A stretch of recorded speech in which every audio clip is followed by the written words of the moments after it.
There are places on Earth designed to separate you from reality, and more importantly, from your money. Casinos don't run on luck, they run on math.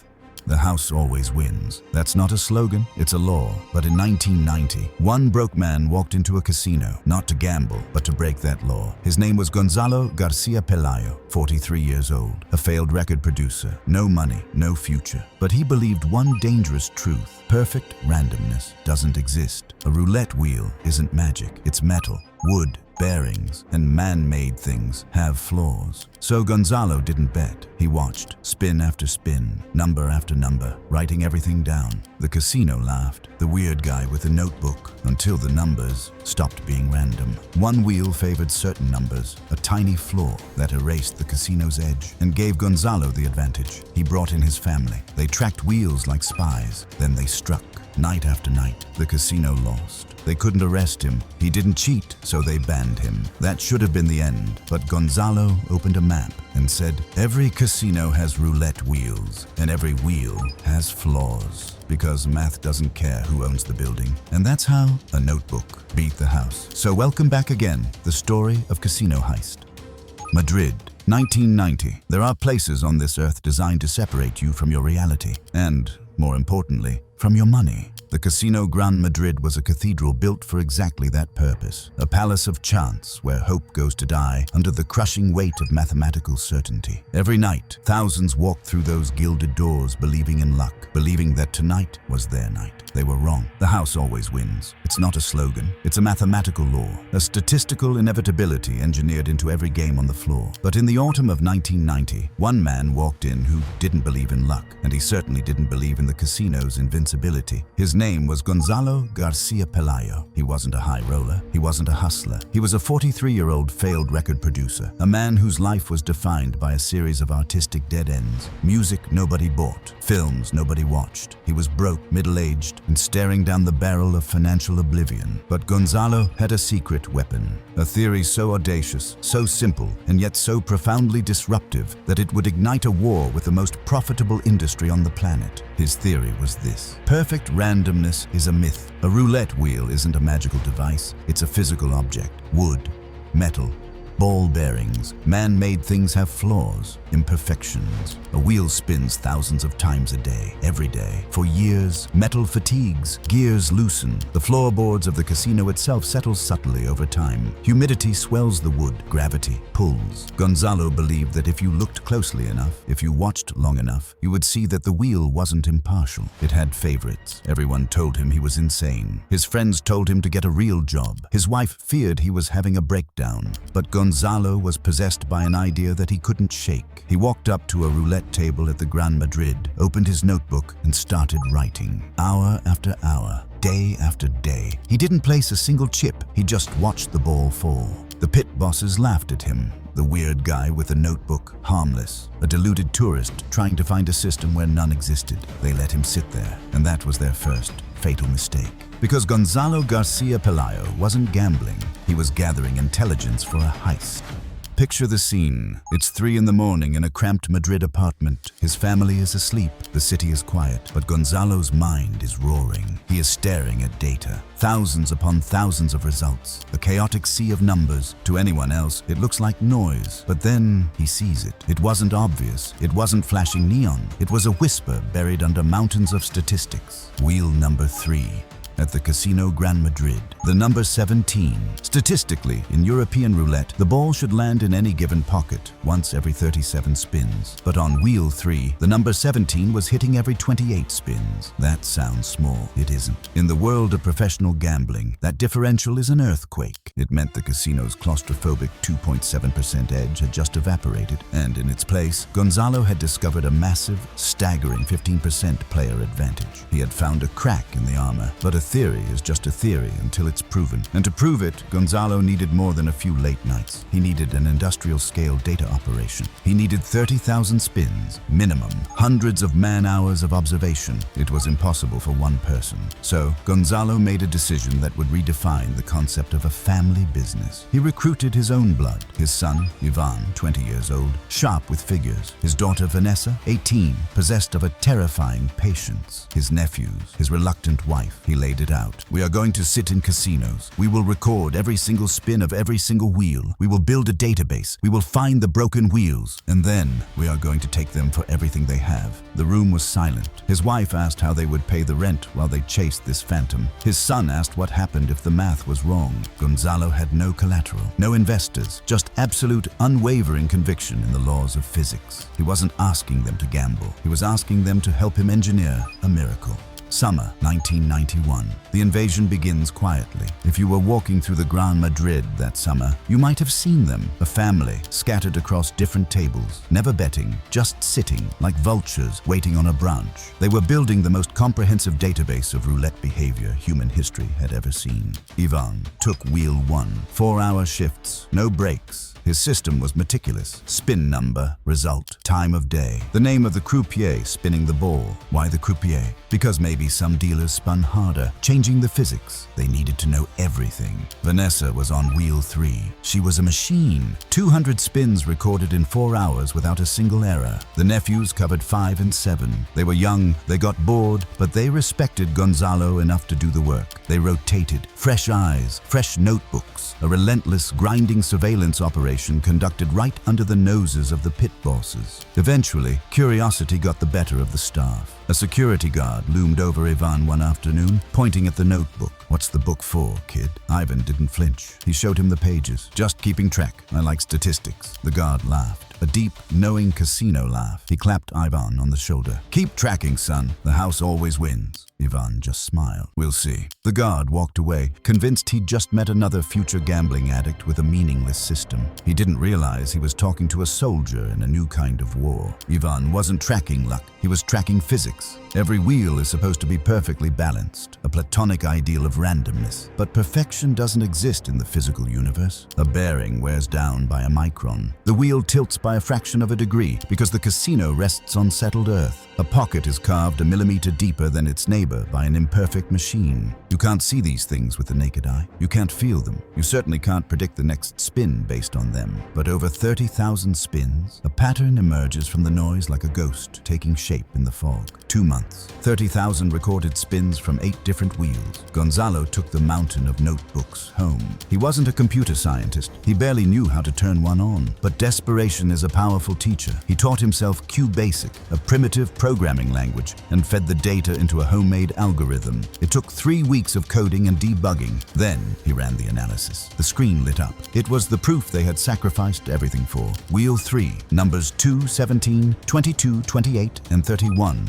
were hot. They were hitting 15% more often than statistical probability allowed. Wheel 7 was also biased. Wheel 5 was perfectly random, useless to them. Gonzalo called the family in. He pointed to the screen. The abstract theory was now hard data. His son asked the million-dollar question, "How much can we win?" Gonzalo ran the numbers. "If the bias holds, $10,000 a week, maybe more." His wife asked the only question that mattered. "What if we lose?" Gonzalo opened his wallet. $2,200. That was it. If the math was wrong, they were finished, destitute. But Gonzalo didn't believe the math could be wrong. Tomorrow, they would stop watching. Tomorrow, they would go to war. The night of the first attack, the air felt heavier. Gonzalo walked straight to wheel 3, the one with the strongest bias. He sat down. His hands were trembling slightly as he pushed his chips onto the felt. He didn't spread his bets. He went straight for the jugular. He placed chips only on the 5 hot numbers identified by his computer. 2, 17, 22, 28, 31. The ball spun. It bounced. It landed on 14. A loss. Gonzalo bet again. Same numbers, same conviction. The ball landed on 9. Another loss. For 3 hours, the reality of variance hammered him. The math said they would win eventually, but eventually is a long time when you're watching your life savings evaporate. $1,800 left. 1,400, 1,000. His wife walked over, her face pale. She whispered that maybe they should stop, save what was left. Gonzalo looked at her, his eyes burning. He shook his head. Trust the math. He pushed $200, a massive chunk of their remaining capital, onto the 5 biased numbers. 22 black. The croupier pushed a tower of chips toward Gonzalo. A $7,000 payout. The family exhales simultaneously. They weren't dead yet. Now, Gonzalo had breathing room. He had a cushion to absorb the inevitable losing streaks. He kept betting. Over the next 4 hours, the statistical edge began to assert itself. The hot numbers didn't hit every time, but they hit enough. By 3 a.m., Gonzalo cashed out $4,500. He had more than doubled their life savings in a single night. He walked over to his family. "It works," he said quietly. "We're going to be rich." But he knew this was just the opening skirmish. The casino was a sleeping giant, and they had just pricked it with a needle. Over the next 3 months, the Garcia Pelayo family transformed into a ruthlessly efficient extraction machine. 6 nights a week, each family member manned a different biased wheel. Even on wheel 7, Vanessa on wheel 3. They bet the same way every time, straight up on the hot numbers, increasing their bets as their bankroll grew. And they did something else, something arrogant, something stupid. They never tipped the dealers. In the casino ecosystem, tipping is grease. It buys goodwill. It makes you look like a lucky amateur. But the Garcia Pelayos were engineers calculating maximum efficiency. Every dollar tipped was a dollar that couldn't be reinvested to compound their winnings. So they gave nothing. The dealers hated them with a quiet, burning passion. And dealers talk in the break room, in the parking lot. Table 3 is getting killed every night. Same guy, never tips. Table 7, too, I think they know each other. The grumbling reached management. At first, they dismissed it. People get lucky. Then the quarterly reports landed on the casino manager's desk. November, Table 3 down $15,000. December, Table 3 down $22,000. January, Table 3 down $30,000. This wasn't luck. This was a hemorrhage. The manager pulled the surveillance tapes. He watched hours of footage of this unassuming family. He saw the pattern, the same numbers over and over, but he couldn't see how they were doing it. No hidden computers, no intricate signaling systems, no sleight of hand. They were just betting and winning. He ordered the croupiers to change their spin speeds, to disrupt the rhythm. It did nothing. The family wasn't timing the spin, they were exploiting the architecture of the wheel itself. He ordered the wheels moved. In the dead of night, they swapped wheel 3 with wheel 7. The next night, the family noticed within seconds. They had catalogued every scratch, every coffee stain on the felt. They simply picked up their chips and moved to the new locations of their target wheels. Their bankroll crossed $100,000. Gonzalo started betting thousands per spin. The velocity of money was accelerating, but the pressure was mounting. Gonzalo knew every camera in the building was trained on his hands. One night in February, Gonzalo was up $40,000. He placed a massive bet on his 2 hottest numbers, 8 black and 31 black. The ball landed on 19 red, the exact opposite side of the wheel, a huge loss. Gonzalo, defying his own disciplined system, bet again, bigger, a gambler's fallacy. It was due to hit. It landed on 19 red again. The odds of that were astronomical. He stared at the wheel. It felt personal. He shoved everything he had on the table, all in. The ball spun and landed on 19 red for the 3rd consecutive time. Gonzalo stood up, gasped, and collapsed. His family screamed. Paramedics rushed in. He woke up in a hospital bed, hooked to monitors. It wasn't a heart attack. It was a panic attack brought on by extreme exhaustion and stress. The doctor told him he had to stop whatever he was doing or it would kill him. Gonzalo just laughed a weak, painful laugh. "Stop, doctor. I'm just getting started." By March of 1992, 6 months after placing their first bet, the family had extracted over $600,000 from the Casino Gran Madrid, and the casino decided it had had enough. Gonzalo approached the doors one evening. A security guard, a man twice his size, stepped in front of him. "You can't come in, sir." Gonzalo was confused. "Why? I haven't done anything." "Management reserves the right to refuse admission. You and your family are banned. Don't come back." It wasn't an arrest. It was an eviction. They couldn't prove he was cheating because he wasn't, but they didn't need proof. A casino isn't a public utility. It's private property. If you win too much, you are bad for business. You are fired as a customer. Gonzalo walked back to the car. His wife saw his face and knew it was over. She smiled in relief. "Good," she said. "We won.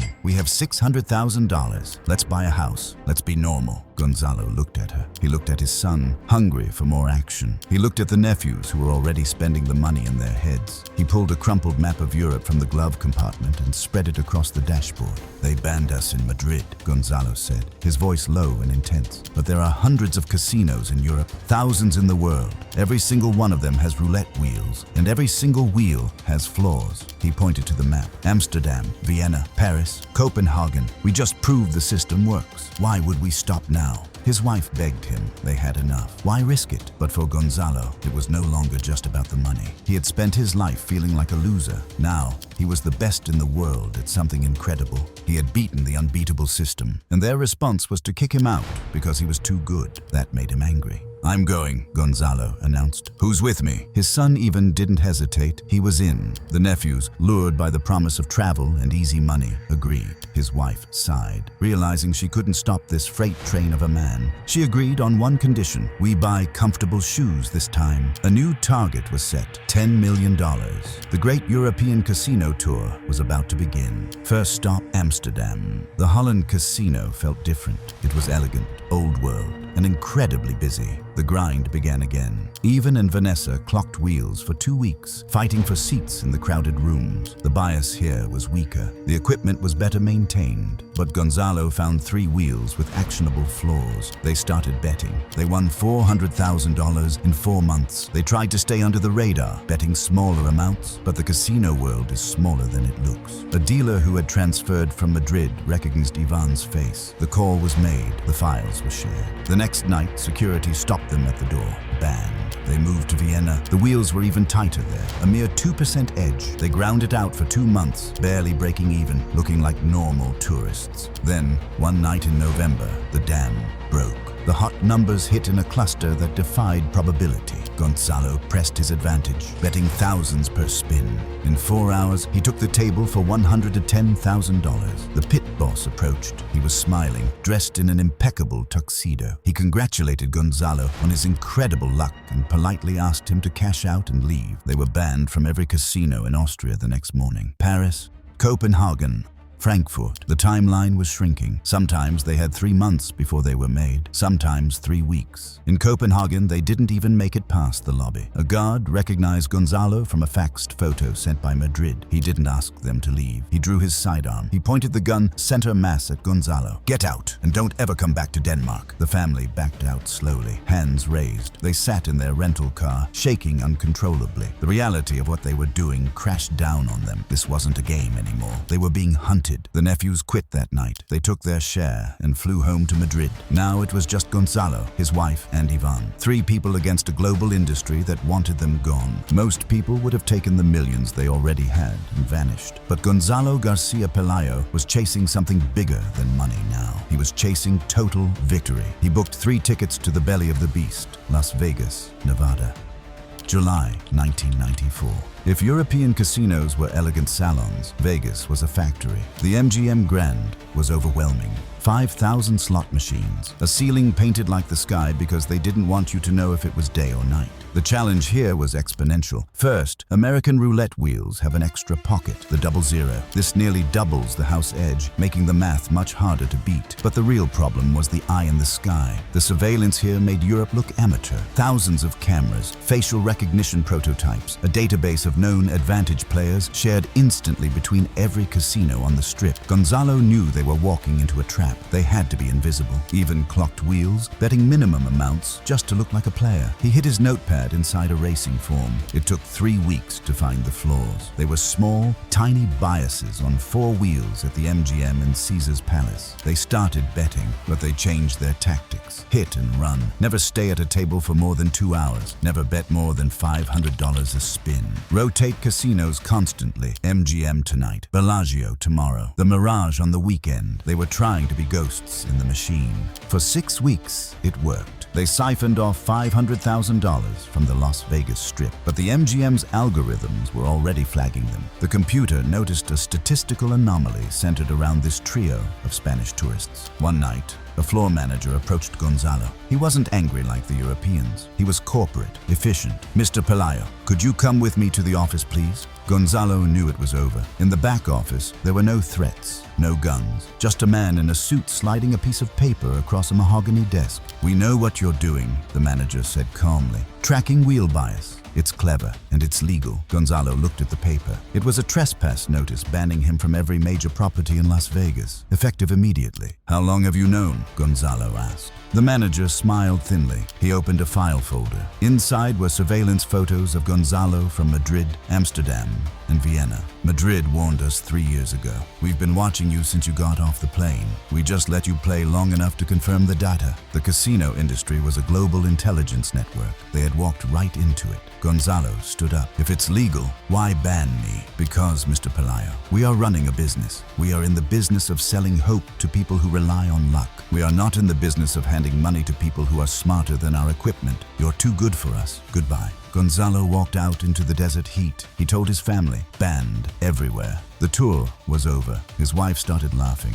What's funny? Gonzalo asked, defeated. Gonzalo, she said, grabbing his shoulders. They knew who we were. They watched us for 6 weeks, and we still took them for $500,000. We won. She was right. Even with the entire apparatus of the global gaming industry squarely focused on them, the math had prevailed. They flew back to Madrid in late 1994. Over 3 years, across 6 countries and dozens of casinos, the Garcia Pelayo family had won approximately $1.5 million. In today's money, that's unthinkable wealth for a broke record producer. But the story wasn't over, because the Casino Gran Madrid was sore, and they did something unforgivable. They sued him. They came after him for fraud. They wanted every peseta back. The trial began in 1995. It was David versus Goliath in a courtroom. The casino had armies of high-priced lawyers. Gonzalo had his notebooks. For 2 days, Gonzalo stood on the stand. He explained probability theory to a judge. He showed them the 30,000 handwritten spins. I didn't touch the wheel, he pleaded. I didn't bribe a dealer. I didn't use a hidden computer. I used my eyes and my brain. Is thinking now illegal in Spain? The initial judge ruled in his favor, but the casino appealed and appealed again. The case dragged on for nearly a decade. It hung over Gonzalo's head like a dark cloud, threatening to take everything he had built. Finally, in 2004, 10 years after he placed his last bet, the Supreme Court of Spain issued its final ruling. It was total vindication. The court declared that what Gonzalo did was not fraud. The judgment read, he used ingenuity and computer techniques to exploit a flaw in the casino's own equipment. That is not cheating, that is intelligence. Gonzalo Garcia Pelayo was 57 years old. He was exhausted, but he had done the impossible. He took on the house. He beat them at their own game. He forced them to change the way they built roulette wheels forever. And in the end, the courts agreed. Being smarter than the casino isn't a crime. It's just bad for their business.